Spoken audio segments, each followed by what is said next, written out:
Good morning and happy Republic Day to you all. As we all know, today we all are gathered here to celebrate our 72nd anniversary of our Republic Day.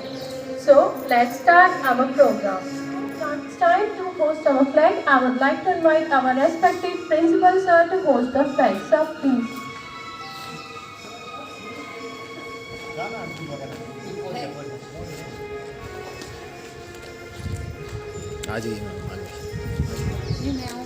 खुशनसीब है वो बदन, खुशनसीब है वो जो वतन पर मिट जाते हैं, करते हैं उन्हें सलाम वतन पर मिटने वालों, तुम्हारी हर सांस में बसता है तिरंगे का नशीब।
तो आइए शुरुआत करते हैं। आज पूरा देश 26 जनवरी गणतंत्र दिवस सेलिब्रेट कर रहा है। आज ही के दिन हमारे देश को संविधान मिला था। 1950 में संविधान लागू हुआ था। और with the school of wisdom में जोश खरोश से गणतंत्र दिवस मनाया जा रहा है। यहाँ के प्रिंसिपल श्री रमेश कुमार शर्मा ने आज फ्लैग होस्टिंग की है। कोविड-19 के कारण किसी भी विद्यालय के बच्चों को गणतंत्र दिवस समारोह में शामिल होने की मनाही की गई है। अब कुछ देश दुनिया की खबरें सुनते हैं। मतदाता वोटर कार्ड को मोबाइल कंप्यूटर पर भी डाउनलोड कर सकेंगे। इसे डिजिलॉकर में सेव कर PDF फॉर्मेट से प्रिंट कर सकेंगे। 26 जनवरी को गणतंत्र दिवस पर पहली बार परेड में बांग्लादेश की सेना शामिल होने वाली है। इससे पहले 2016 में फ्रांस की सेना शामिल हुई थी। और एक ब्रेकिंग न्यूज आ रही है। मैं मीनाक्षी जैन कैमरामैन संदीप जैन के साथ आपसे संपर्क कर रही हूँ। आप कैसा लग रहा है आज गणतंत्र दिवस में? आज बच्चे भी आज आप कैसा महसूस कर रहे हैं जरा बताइए। और शायद सबको ये पता हो, सुनिए दोनों ध्यान से, 72 साल के इतिहास में शायद पहली बार ऐसा हुआ होगा कि किसी भी स्कूल में या विद्यालय में बच्चों के बिना ही गणतंत्र दिवस मनाया गया है। लेकिन फिर भी हमारे विद्यालय में और मेरे ख्याल से सभी स्कूल्स में ये कोशिश की है कि कहीं ना कहीं हमारे प्रोग्राम में कोई कमी ना रहे, हम उसी उत्साह और उमंग के साथ देशभक्ति का ये त्योहार मनाएं। धन्यवाद। Thank you. मैं मीनाक्षी जैन कैमरामैन संदीप जैन के साथ आपका स्वागत करती हूँ। जो जगह थी वो वही है, पर उसका नाम तक बाकी नहीं है। कलम की नोक पे नुकता है कोई, जो सच है वो भला झुकता है कोई। मुझे समझ लो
देशभक्ति बच्चों को पढ़ाना है। And first of all, Happy Republic Day to all of you. It is our national festival. ये हम सभी का त्योहार है। तो आज मैं चाहती हूँ, चूँकि मैं एक गर्ल हूँ तो मैं गर्ल पर ही बात करूँगी, लेकिन इसका मतलब ये नहीं कि मैं गर्ल्स का पक्ष ले रही हूँ। पर हम सभी जानते हैं कि कमजोर कड़ी को ही स्ट्रॉन्ग किया जाता है। पुरुष तो स्ट्रॉन्ग ही होते हैं जन्म से, और लड़कियां शायद मानती हैं, इसीलिए हमने आज अपना टॉपिक भी वुमेन्स चुना है।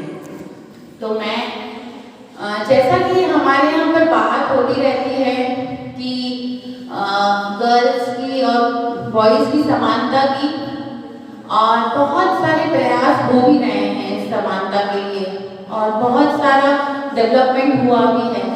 लेकिन मुझे ये सिर्फ मेरे विचार हैं, और इसीलिए अगर कुछ भी ऐसा लगे तो आप हमें क्षमा करें।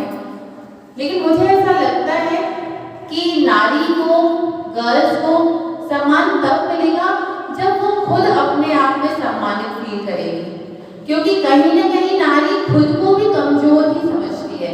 उसे ऐसा लगता है कि मैं कमजोर हूँ, और जब तक वो खुद अपने आप में सम्मानित नहीं फील करेगी, खुद अपने आप में प्राउड फील नहीं करेगी, तो उसको कहीं और से सम्मान मिलेगा भी तो वो उसे या तो दाग लगेगा या उस पर एहसान लगेगा। तो मुझे ऐसा लगता है कि सम्मान पाने के लिए पहले खुद अपने आप में सम्मानित फील हो, तो ऑटोमेटिकली फिर शायद उसे सम्मान की जरूरत भी फील ना हो। यदि वो खुद अपने आप में सम्मानित फील करेगी तो शायद उसे सम्मान मांगने की भी जरूरत ना पड़े। तो इसी थीम से रिलेटेड आज मैं कुछ पंक्तियां कहना चाहती हूँ। अपनी खुशी टांगने को क्यों कंधे तराशती हो, अपनी खुशी टांगने को क्यों कंधे तराशती हो, तुम कमजोर हो ये वहम क्यों पालती हो। खुश रहो कि ये काजल तुम्हारी आंखों को संवारता है, खुश रहो ये काजल तुम्हारी आंखों को संवारता है। खुश रहो कि इस कालिक को तुम निखारती हो, खुश रहो इस कालिक को तुम निखारती हो। खुश रहो तुम्हारा माथा बिंदिया की खुशकिस्मती है, खुश रहो तुम्हारा माथा बिंदिया की खुशकिस्मती है। खुश रहो तुम्हारा रोम रोम बेशकीमती है। सोचो तुम न होती तो क्या क्या न होता, न मकानों के घर हुए होते, न आसरा होता, न रसोइयों से खुशबुएं ममता की ओर रही होती, न त्योहारों पर महफिलें सज रही होती। खुश रहो कि तुम बिन कुछ भी नहीं है, तुमसे ही ये आसमां दिलकश और ये जमी हंसी है। खुश रहो कि रब ने तुम्हें पैदा ही खुद मुख्तार किया है, फिर क्यों किसी और को तुमने अपनी मुस्कानों का हकदार किया है। खुश रहो जान लो कि तुम क्या हो, चांद सूरज हरियाली और हवा हो। खुशियाँ देती हो तो कभी खुशियाँ पा भी लो, खुशियाँ देती हो तो कभी खुशियाँ पा भी लो, कभी बेबाक गुनगुना भी लो। अब अपनी मुस्कुराहटों के फूलों को अपने संघर्ष की मिट्टी में खिलने दो, अपनी मुस्कुराहटों के फूलों को अपने संघर्ष की मिट्टी में खिलने दो। अपने पंखों की ताकत को नया आसमान मिलने दो, अपने पंखों की ताकत को नया आसमान मिलने दो। और अंत में हम सभी लेडीज गर्ल्स सभी के लिए, और हाँ मत ढूंढो कंधे, क्योंकि सहारे अक्सर सरक जाया करते हैं। Thank you.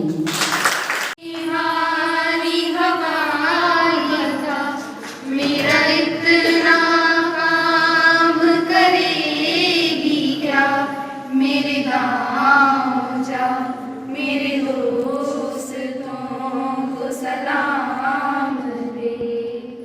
मेरी ज़मीं अफसोस नहीं जो तेरे लिए सौ दर्द सहे, फीका न पड़े कभी रंग तेरा जिस्मों से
डोरी तुरुड़ा क्यों नाश तबे एकुल चलो रे डोरी तुरुड़ा क्यों नाश तबे एकुल चलो रे। शुक्रिया इतनी इत्मीनान से जानते हैं आज 26 जनवरी रिपब्लिक डे है। सभी देशभक्ति की बातें कर रहे हैं, पर मैं देशभक्ति के अलावा एक और भक्ति है जिसे हम मातृ भक्ति कहते हैं। तो मैं पिता के बारे में कुछ पंक्तियां आपको बताऊंगी। दूर पराजय भगा भगा कर, दूर पराजय भगा भगा कर कैसे विजयी रहना है, दुष्कर भयंकर और भयंकर स्थिति से कैसे लड़ना है, दुष्कर भयंकर और भयंकर स्थिति से कैसे लड़ना है। पिता रूप में पाके तुमको भाग्य जगे हैं मेरे, पिता रूप में पाकर तुमको भाग्य जगे हैं मेरे। हमें पूजनीय पिता हमारे भगवान तुम्ही हो मेरे, हमें पूजनीय पिता हमारे भगवान तुम्ही हो मेरे। सुख में बीता बचपन मेरा पढ़ते हुए सयाना, सुख में बीता बचपन मेरा पढ़ते हुए सयाना। पिता रत्न है इज्जत में पिता अमोल खजाना। कभी डांटता त्रुटियों पर कभी स्नेह से भर देता, कभी डांटता त्रुटियों पर कभी स्नेह से भर देता। कभी उठाता गिर जाने पर अपनी बाहों में भर लेता। जो करते अपमान पिता का वह कभी समझ ना पाते हैं, जो करते अपमान पिता का वह कभी समझ ना पाते हैं। होता व्यतीत दुख में जीवन में कभी नहीं सुख पाते हैं, होता व्यतीत दुख में जीवन में कभी नहीं सुख पाते हैं। जो दिया सहारा बचपन में है, जो दिया सहारा बचपन में मूल चुकाना पाओगे, जो दिया सहारा बचपन में न मूल चुकाना पाओगे। गर्तनिक किया अपमान पिता का जीवन भर पछताओगे, गर्तनिक किया अपमान पिता का जीवन भर पछताओगे। Thank you.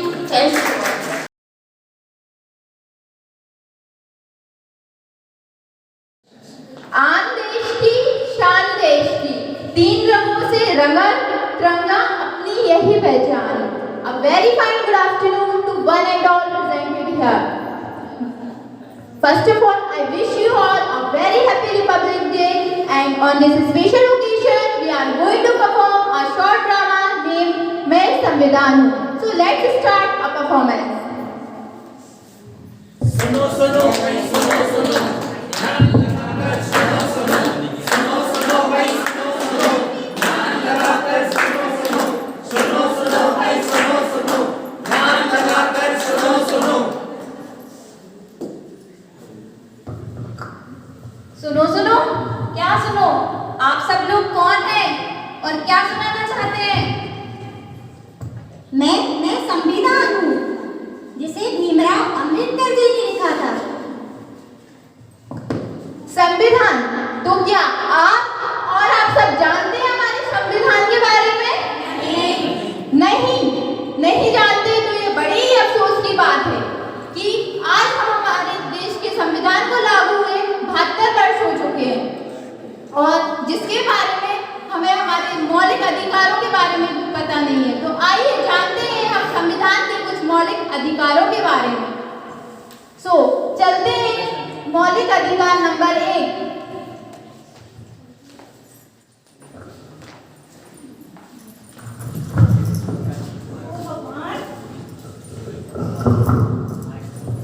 क्या देखकर नहीं चल सकते? दिखाई नहीं देता क्या? मुझे गिरा दिया। क्या हुआ भैया, आप इतना गुस्सा क्यों हो रहे हैं? एक तो खुद भी गिरे, मुझे भी गिरा दिया। मेरे देखो कपड़े गंदे हो गए, लंगड़ा कहीं का। भैया आप भी तो देखकर चल सकते थे। अगर मैं लंगड़ा हूँ तो इसमें मेरी क्या गलती है? इसमें मेरा क्या दोष है भैया? आप ही बताएं भैया, इसमें मेरा क्या दोष है? मुझे भी समानता का अधिकार है। समानता का अधिकार? समानता का अधिकार?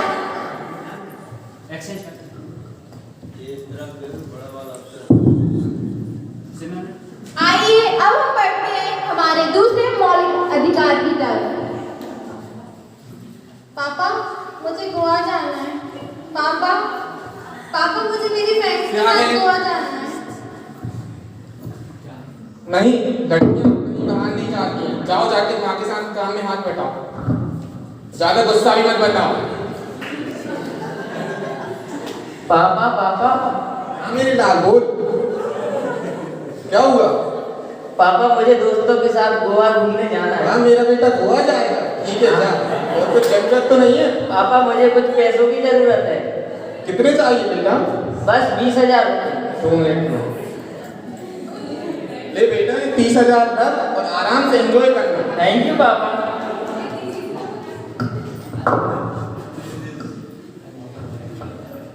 ये कौन सी बात है पापा? आपने भाई को जाने दिया और मुझे मना कर दिया। वो लड़का है और तुम लड़की हो। लड़के बाहर जा सकते हैं पर लड़कियां नहीं जाती।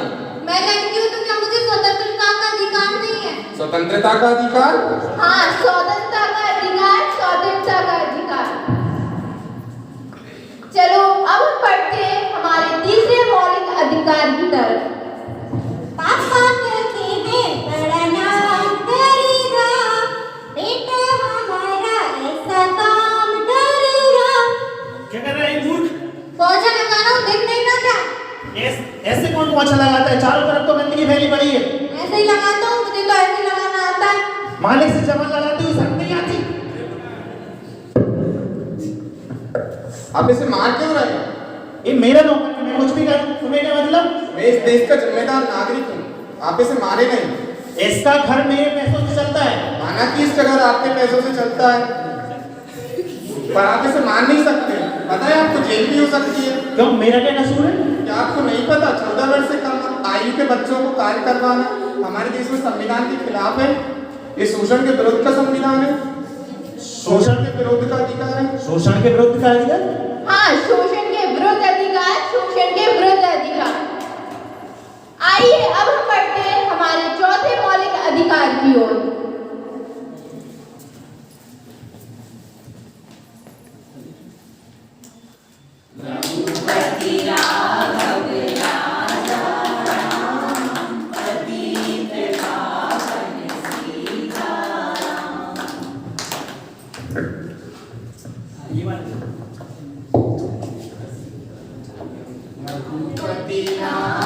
उठो उठो उठो, इधर से उठो। उठो उठो, क्यों उठो? यहाँ क्या कर रहे हो? मैंने तो आप ये बताओ हो कौन? ये हमारी जगह है, हम यहाँ आकर रोज प्रे करते हैं। आप कौन हो? ये हमारी प्लेस बनी है, आप यहाँ पर हम प्रे करते हैं, हम पूजा करते हैं यहाँ पे आके। हमारे धर्मगुरु यहाँ आते हैं और हम यहाँ पर प्रे करते हैं रोज आके। नहीं, ये हमारी जगह है, हम यहाँ पर पूजा करते हैं आके। ये हमारी जगह है। नहीं, ये हमारी जगह ये है। हमारी जगह है। अरे अरे भाई, ये क्या हो रहा है? आप लोग क्यों लड़ रहे हैं? ये हमारी जगह है, हम यहाँ पर आकर प्रे करते हैं। ये हमारी जगह है, हम आते हैं, हम पूजा करते हैं। हम प्रे करते हैं यहाँ पे, ये हमारी जगह है। तो क्या धर्म के नाम पर आप जगह को बांटेंगे? नहीं, क्या आपको पता नहीं कि भारत एक धर्मनिरपेक्ष राष्ट्र है और प्रत्येक व्यक्ति को यहाँ अपने धार्मिक स्वतंत्रता के अधिकार का पालन करना जरूरी है और ये उनका अधिकार है। क्या धार्मिक स्वतंत्रता का अधिकार? जी हाँ, धार्मिक स्वतंत्रता का अधिकार। आइए अब हम बढ़ते हैं हमारे पांचवें मौलिक अधिकार की ओर।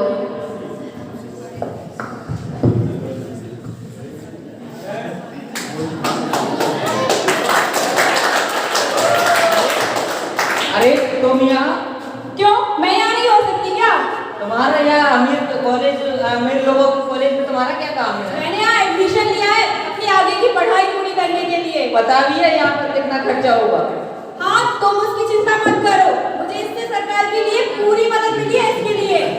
अभी तो आपकी स्कॉलर के बेस पे तुम पढ़ाई कर लो, लेकिन आगे पता है तुम्हें कितना खर्चा होगा? हाँ, मुझे पता है, मैं यहाँ पढ़कर डॉक्टर बनूंगी और अपने देश की सेवा करूंगी। अमीरों की कॉलेज में यहाँ रुकना कितना मुश्किल है, तुम एक गरीब किसान की लड़की हो। शिक्षा कभी अमीरी गरीबी नहीं देखती है। शिक्षा का अधिकार सभी को समान रूप से होता है। क्या शिक्षा का अधिकार? हाँ, शिक्षा का अधिकार। आइए अब हम बढ़ते हैं हमारे छठवें व अंतिम मौलिक अधिकार की ओर।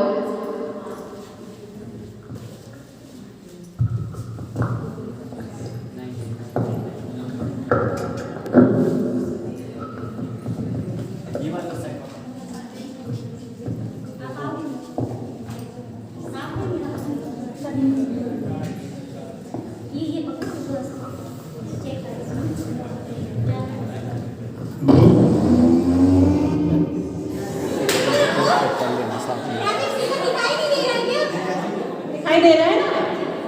जल्दी में मेरा कोई इंतजार कर रहा है। जल्दी जाना, इसका सिग्नल तोड़ के जाओगे। कौन हो तुम? अरे आपको पता नहीं कि मेरे पापा एसपी हैं और मुझे सिग्नल की क्या जरूरत? अरे तुम्हारे पापा एसपी है, तब तो तुम्हारा डबल चालान कटेगा। क्यों कटेगा? आपको पता नहीं? लाइसेंस दिखाओ। काय को लाइसेंस दिखाऊं? आपको पता नहीं कि मेरे पापा एसपी हैं और मुझे लाइसेंस की क्या जरूरत? अगर आपके पापा एसपी है, आपको तो सारे कानून पता होना चाहिए। लाइसेंस दिखाओ। नहीं, मेरे पास लाइसेंस नहीं है। मेरे पापा एसपी है ना, इसलिए नहीं बनवाया। आपका चालान तो कटेगा ही, अब तो आपका डबल चालान कटेगा। कानून सभी के लिए समान है, चाहे कोई छोटे पद पर हो अथवा बड़े पद पर। सभी को संवैधानिक उपचार का अधिकार है। संवैधानिक उपचारों का अधिकार? संविधान उपचारों का अधिकार। आइए अब अंत में एक बार हम सभी मौलिक अधिकारों को देखते हैं। तो आइए अंत में एक बार हम सभी मौलिक अधिकारों को देखते हैं। पहला मौलिक अधिकार समानता का अधिकार, दूसरा मौलिक अधिकार स्वतंत्रता का अधिकार, तीसरा मौलिक अधिकार शोषण के विरुद्ध अधिकार, चौथा मौलिक अधिकार धार्मिक स्वतंत्रता का अधिकार, पांचवा मौलिक अधिकार शिक्षा और संस्कृति का अधिकार, छठा व अंतिम मौलिक अधिकार संवैधानिक उपचारों का अधिकार। सभी एक ही पोजीशन में रहेंगे। अंत में कुछ पंक्तियों के साथ मैं अपने नाटक को विराम देना चाहूंगी। शहीदों का सपना जब सच हुआ, शहीदों का सपना जब सच हुआ, हिंदुस्तान तब स्वतंत्र हुआ।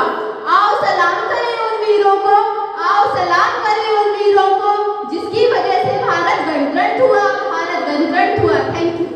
सागर जिसके चरण है धोता, मुकुट हिमालय शोभा देता।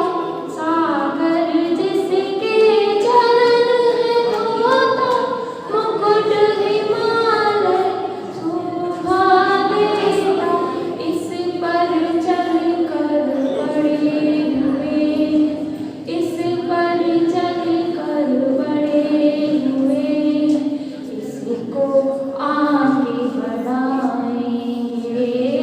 भारत प्यारा देश हमारा, तन मन इस पर वारेंगे, तन मन इस पर वारेंगे। आज बदन बदन मेरी आबाद रहे तू, मैं जहाँ रहूँ जहाँ मैं याद रहे तू। ऐ वतन मेरे वतन, ऐ वतन मेरे वतन, तुझ पे कोई गम की आँच आने नहीं दूँ, तुझ पे कोई गम की आँच आने नहीं दूँ। कुर्बान मेरी जान तुझ पे साथ रहे तू, कुर्बान मेरी जान तुझ पे साथ रहे तू। ऐ वतन वतन मेरे आबाद रहे तू, मैं जहाँ रहूँ जहाँ मैं याद रहे तू।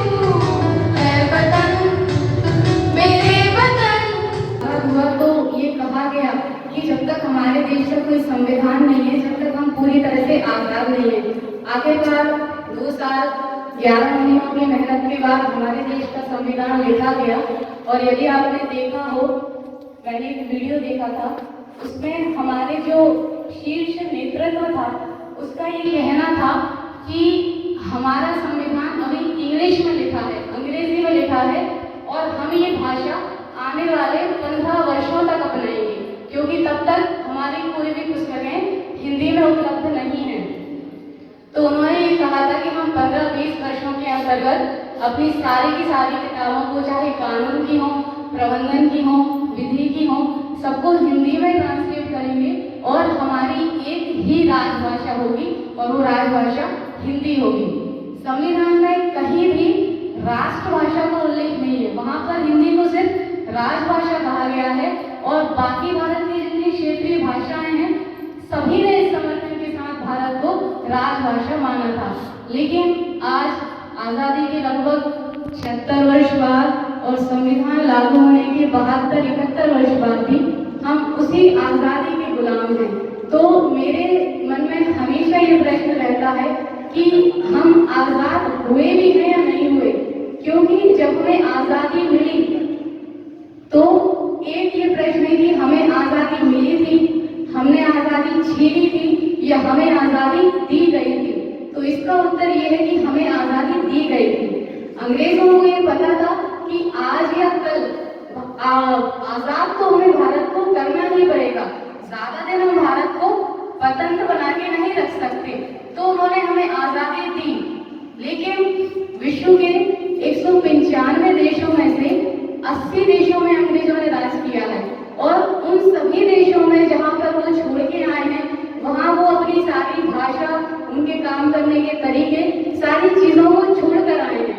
अब उन देशों पर निर्भर करता है कि उन्हें उनकी किन किन बातों को एडॉप्ट करना है, किन किन को अपनाना है और किन किन को छोड़ना है। हमारे देश ने उन सारी बातों को अभी तक एडॉप्ट करके रखा है। मैं आपको एक एग्जांपल देना चाहूंगी। हमारे पास में ही चाइना है, समकालीन ही स्वतंत्र हुए हैं हम, उसी 1-2 साल के अंदर में चाइना स्वतंत्र हुआ, हम हुए। आज वो राष्ट्र कहाँ पर है? आज वो राष्ट्र समृद्ध और विकसित राष्ट्रों की श्रेणी में है, क्योंकि कहीं ना कहीं उन्होंने अपनी मातृभाषा को सम्मान दिया है। आप इजराइल को देख लीजिए, जापान को देख लीजिए, ये सारे वो देश हैं जिन्होंने अपनी मातृभाषा के दम पर उन्नति की है। तो मेरा कहना बस इसीलिए इतना ही है कि भले ही हम अंग्रेजी को एक भाषा के रूप में स्वीकार करें, लेकिन माध्यम के रूप में हमें हिंदी को ही स्वीकार करना चाहिए। हमारे देश में वो भावनाएं होनी चाहिए हिंदी के लिए जो आज अंग्रेजी के लिए है। तो ये मेरे अपने विचार हैं, आप लोगों को अच्छा लगे। मैं अपनी की दीप सिखाऊं अंधियारे चौबारों में, मैं वाणी का राजदूत सच पर मरने वाला हूँ, डाकू को डाकू कहने की हिम्मत करने वाला हूँ। मेरी कलम वचन देती है अंधियारों से लड़ने की, राजमहल के राज मुकुट के आगे कंधर लड़ने की। उस कवि का मर जाना ही अच्छा है जो खुददार नहीं। देश चले मैं कुछ ना बोलूं, मैं ऐसा गद्दार नहीं। देश चले मैं कुछ ना बोलूं, मैं ऐसा गद्दार नहीं। अब मैं अपनी कविता शुरू करता हूँ। हम डरते नहीं अड़बों पर, हम डरते नहीं बम्बों से, विस्फोटक जलपोतों से, हम डरते ताशकंद शिमला जैसे समझौतों से। सियाल बेड़ियों से डर सकती सिंहों की औलाद नहीं, भरतवंश के पानी की है तुमको पहचान नहीं।